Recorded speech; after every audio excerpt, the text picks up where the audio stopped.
অনেক অনেক দিন আগের কথা। এক ছিল মস্ত বড় নদী, আর সেই নদীর তীরে ছিল এক গভীর বন। সেই বনে বাস করত এক ধূর্ত শিয়াল, আর নদীতে থাকত এক বিশাল কুমির। কুমিরটির গায়ে অনেক জোর থাকলেও তার মাথায় বুদ্ধি ছিল খুব কম। অন্যদিকে শেয়াল ছিল যেমন পণ্ডিত তেমনি চালাক। আজকে আমরা শুনব এই কুমির আর শিয়াল পণ্ডিতের সেই বিখ্যাত লড়াইয়ের গল্প। একবার কুমির ভাবল সে শেয়ালের সঙ্গে কোনোভাবেই বুদ্ধিতে পেরে উঠছে না। সে ভাবল শেয়াল অনেক লেখাপড়া জানে বলেই হয়তো তাকে বারবার ফাঁকি দিতে পারে। তাই কুমির ঠিক করল সে তার ৭টি ছেলেকে শেয়ালের কাছে লেখাপড়া শিখতে পাঠাবে। পরদিন সে তার ছানাগুলোকে নিয়ে শেয়ালের গর্তের সামনে গিয়ে হাজির হল। শেয়াল তখন গর্তে বসে আইস করে কাকড়া খাচ্ছিল। কুমির তাকে অনেক অনুরোধ করে বলল যাতে তার ছেলেদের সে মস্ত বড় পণ্ডিত বানিয়ে দেয়। শেয়ালও খুব আনন্দের সাথে রাজি হয়ে গেল এবং বলল মাত্র ৭ দিনে সে এদের সবাইকে পণ্ডিত করে দেবে। কুমির খুব খুশি মনে তার ৭ ছানাকে শেয়ালের কাছে রেখে বাড়ি ফিরে গেল। কিন্তু শেয়াল ছিল মহাবদমাস। কুমির চলে যেতেই সে একটি ছানাকে আড়ালে নিয়ে অদ্ভুত এক ছড়া কাটতে শুরু করল। কানা খানা গানা ঘানা কেমন লাগে কুমির ছানা, এই বলেই সে ছানাটির ঘাড় ভেঙে খেয়ে ফেলল। পরদিন যখন কুমির তার ছেলেদের দেখতে এলো, শেয়াল এক চালাকি করল। সে গর্ত থেকে ছানাগুলোকে একটি একটি করে বের করে দেখাতে লাগল।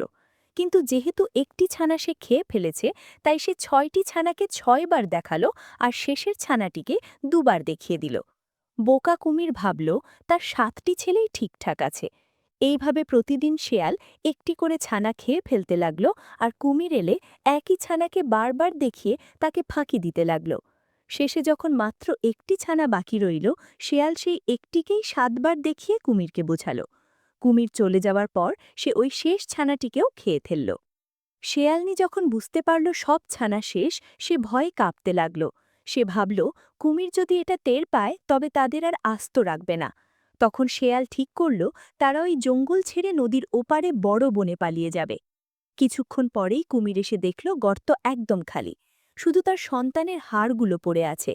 রাগে কুমির দিকবিদিক জ্ঞানশূন্য হয়ে শেয়ালকে খুঁজতে শুরু করল। নদীর ধারে গিয়ে সে দেখল শেয়াল আর শেয়ালনি নদী পার হচ্ছে। কুমির জলে ঝাঁপ দিয়ে গিয়ে শেয়ালের একটি পা কামড়ে ধরল। বিপদ বুঝে শেয়াল এক দারুণ বুদ্ধি বের করল।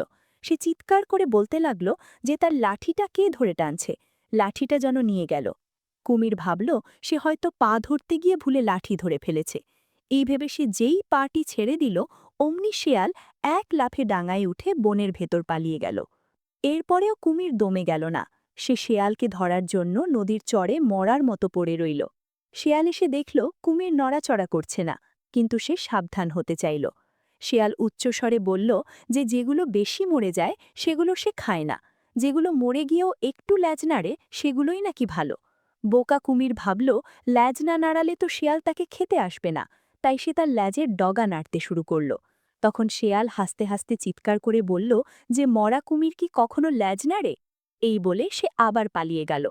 এরপরেও কুমির অনেকবার চেষ্টা করেছে, কিন্তু প্রতিবারেই শেয়ালের কাছে তাকে হার মানতে হয়েছে। শেষে লজ্জায় আর অপমানে কুমির নিজের গর্তেই মুখ লুকিয়ে বসে রইল। বন্ধুরা, এই গল্প থেকে আমাদের শিক্ষা হলো গায়ের জোরে অনেক কিছুই জেতা যায় না, কিন্তু বুদ্ধি দিয়ে পাহাড়সম বিপদ থেকেও রক্ষা পাওয়া যায়।